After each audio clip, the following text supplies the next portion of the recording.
cheating ex of 7 years that slept with my friends, and the journey to recovery. Story 1. It was my first relationship, and I was the first woman she'd ever dated. We met when we were 18. Throughout the relationship we always had issues with her flirting with men, and I would have to confront her to ask her to stop because it made me uncomfortable. But I trusted her entirely. Every once in a while she would ask to open the relationship, and because I was insecure about not being enough for her I would agree and let her sleep with men. This would go on for a few weeks every year, until 4 years in, when I was traveling to visit my family and she asked to open the relationship while I was gone. I agreed and asked if I could sleep with a friend that had previously shown interest, but she said no. She slept with one guy regularly while I was traveling and it hurt. Eventually I asked her to close the relationship and stop sleeping with him. She said, "Don't you want me to be happy?" and didn't stop. I warned her that this felt like cheating and we could break up over this. She preferred to keep sleeping with him rather than be with me. Throughout the relationship I knew I hadn't been perfect. My mental health went unchecked, and I had a bad habit of skipping class and sleeping in. I never yelled or hit her or anything of that nature, though I was pretty clingy and my anxiety and PTSD made me needy. But I did support her emotionally and care for her needs. And I've always been good at growing and apologizing if I made her angry. We were best friends and in a romantic I was always flirting and being open about how I loved her. I took our first breakup really poorly. I mentally broke down and had to stay with friends, start seeing a therapist again, poured myself into work. To be honest, I wasn't very kind to her during that time. She still wanted to be friends and I would take every opportunity to argue with her the morality of her actions. She would always shut down and yell at me while continuing to date the guy she cheated on me with. Eventually that relationship imploded. She got too serious about him too quickly. He was angry that she would flirt with his friends. It got physically abusive. She broke it off with him and ran back to me for support. I had been desperate for her love back then, and we reconciled and got back together. I went to therapy to specifically work on the trust issues I had built up around her, and it was an intentional effort that I struggled with every day. I vowed never to treat her poorly and to be a forgiving person. I worked hard on my mental health to become a self-sufficient and stable person, so she wouldn't have to see me break down anymore. I cultivated a group of friends that supported me and our relationship, though she didn't hang out with them often. After we graduated I struggled to find a job in my field, while she excelled in her career. Our town had a minuscule industry for me, but was practically built around hers. I brought up the potential of moving to my hometown, where I could easily land a job in my industry, and while hers wasn't as big as in our current town, there were still a lot of opportunities. Plus we would be closer to my family, whom I rarely saw, and many of my supportive friends. She refused, as we wouldn't be able to visit her family as often, at least once a month, because we would be moving across the country. I prioritized our relationship and we stayed where we were. Eventually I did find a job working from home, but I was getting paid very little, and she became the breadwinner. I used the money I made to buy her gifts and flowers when I could, while juggling my student loan debt. We split the rent, but she paid all the other bills. She would buy groceries and I would cook our meals. If I had no work I would clean the house while she worked. Our motto was that we were a team. During those 3 years we lived in bliss. She never asked to open the relationship and would stay in with me after work for quality time together. If I chatted with my friends online she would join us. We had spontaneous road trips and dates and spent every minute together then. One of our friends, M25, started going through a divorce and needed a place to stay. We had an extra bedroom, so he crashed there. He is a very social and talkative person, so our quality time was suddenly barraged by an extra person. He was home constantly and needed a lot of support, which we tried to give him.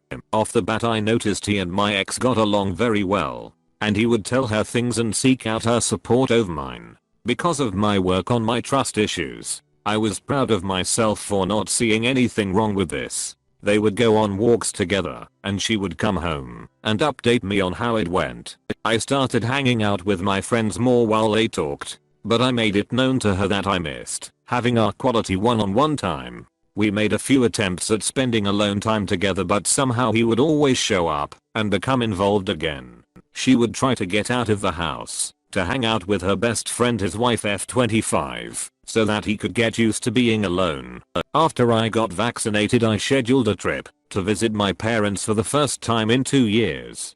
Before I left, I reminded her that he was needy and vulnerable, and to continue to maintain some space between them. She agreed and reassured me they were just friends, and that nothing would happen. I had a bad feeling in the pit of my stomach, but ignored it at the time. My trip was amazing. My parents were so happy to see me, and even more loving than before. All my online friends that lived in my hometown came out, and we had big events celebrating my return. I was surrounded by family and friends every day, and they all made it well known how happy they were to be hanging out with me. Meanwhile, I would text my ex good morning and good night at the very least, and update her on how my days were going. She would constantly say, "I understand that you're busy. Thanks for checking on me. I'm glad you're having fun with friends." But being surrounded by family and friends in a town that I loved was growing more painful as my return flight approached. I spoke to my best friend NB26 about maybe moving back home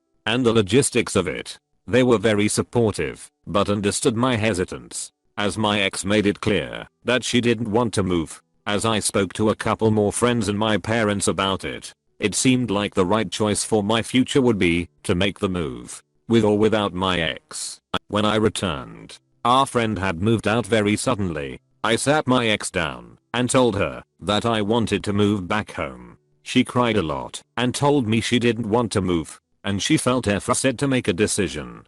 Broken-hearted, I told her it may be best for us to break up, since we don't do long distance well. We agreed to stay together for now and break up later. Sometime before I moved, she told me that our friend was reconciling with his wife and that they were getting back together, but said this sourly. I felt out of the loop, but trusted that there was more to the story that may not be my business to know, and we continued our terminal relationship.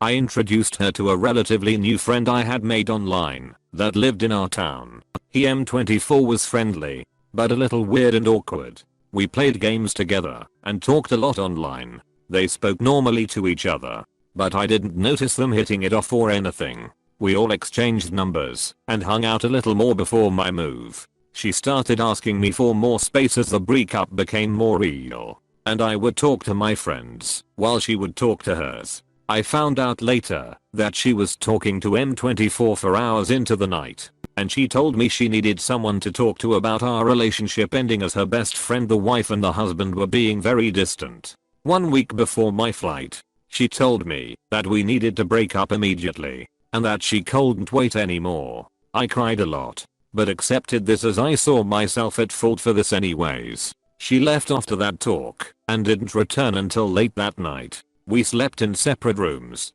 The next couple days were the same. I snapped one day and told her how upset and frustrated I was with the entire situation. Even though it was my fault, I was still allowed to be sad about it. She regarded me very coldly and barely spoke, with a neutral look on her face, while I sat on the floor sobbing. I asked her directly what her relationship with M24 was, since he'd been avoiding me. She told me they'd been sleeping together since the day we broke up.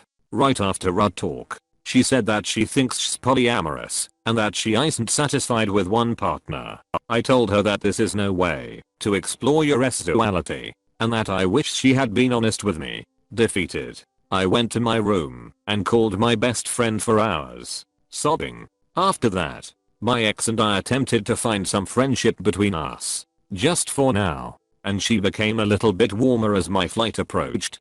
2 days before my flight, I met up with the husband and his wife for luncheon to say my goodbyes. I told them that my ex and I had broken up officially, and that I was focusing on the future. They were both very happy for my move and excited that I would be surrounded by a loving family and friends, but they seemed antsy. The wife finally dropped the bomb on me, while her husband looked sheepish. He and my ex were sleeping together the entire time I was out of town visiting my family. Before we broke up, and before I even considered moving, my ex had been telling him a story about me being an absent and uncaring partner the entire time, and that she wanted to explore polyamory. His wife found out and dropped all their current issues to force him back into the house because she didn't want me to get hurt any further. I was shocked, but had already felt defeated from the news of him 24. I said my goodbyes and she apologized to me for the pain I was going through. Her husband quietly apologized as well, probably knowing how deeply in the wrong he was. They have both cut off all ties with my ex now. Before returning to the house I called my ex, who answered normally and happily, and told her his wife told me everything. Would you mind being out of the house while I finish packing tomorrow? She was quiet, then started crying, and began saying I was going to tell you. Before I said I don't want to talk about it, I finished packing my bags with another friend that I told everything to. The day before my flight when my ex returned to the house to pick something up, I confronted her. I didn't say anything angry, or mean, or hurt. I just told her how excited I was for my flight, and that this was goodbye. She sobbed as I tried to keep my face straight, and spewed all kinds of excuses. I didn't respond to any of them, and repeated that I'm only here to say goodbye. She said that she's not a bad person, and that she understood that I may never forgive her, and I stayed quiet. I kept my mind looking forward to my flight and my future. Finally I walked away, and that was the last time I saw her. My packing friend drove me to the airport in the morning and tearfully saw me off, apologizing for how the last few weeks had gone, and that she was excited for my friends and family to see me again. It's been 2 months since then.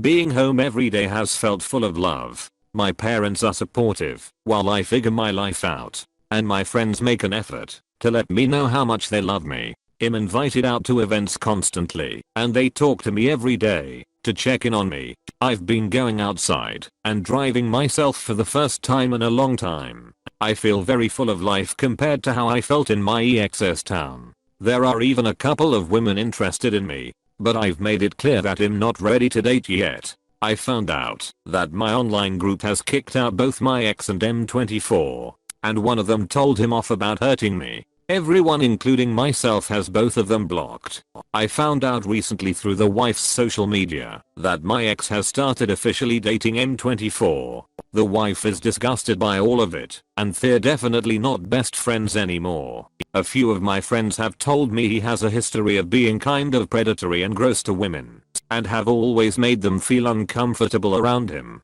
Sometimes I still worry about my ex, but I have to keep reminding myself that she's not my problem anymore. I'm sad however at her attempts to explore her sexuality the way that she did. I have a lot of bisexual and polyamorous friends that tell me she went about it all in the worst and most harmful way possible. I don't hold anything against bi and poly people, and I'm sad that my ex has given them such a bad name. My friends have beautiful relationships and are wonderful, honest people. I'm meditating and exercising and socializing every day, and I've surprised myself with how easily I can make new friends. A lot of issues I assumed were inherent in me seem to have dissipated after leaving my ex. I'm not needy or insecure or clingy. I understand my boundaries and attachments and what I want in a partner. Of course every day is still a struggle, but I'm proud of myself for how far I've come. TLDR, my partner of 7 years regularly bent the rules around what constituted as cheating until she finally concretely cheated on me with a friend we were housing. Her excuses included exploring her sexuality and that I was somehow an absent partner, even though I've always been romantic and put a lot of effort into our relationship. We broke up, and I finally moved back to my hometown, where I'm surrounded by love and support.